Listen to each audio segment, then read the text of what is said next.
Passion sa latte art talaga. Hindi tayo nagpapanggap na walang passion. Panggap na barista lang tayo. Pero yung passion sa latte art, may passion talaga tayo dito.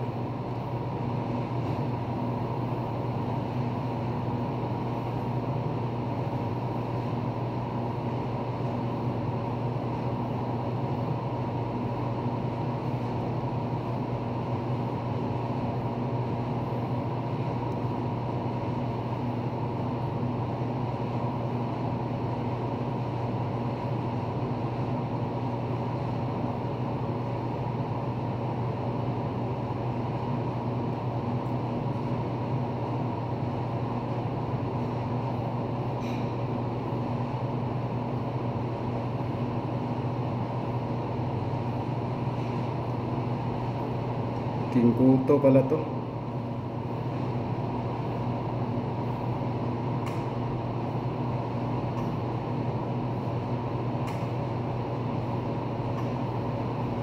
So yan na yung natin, King Kuto.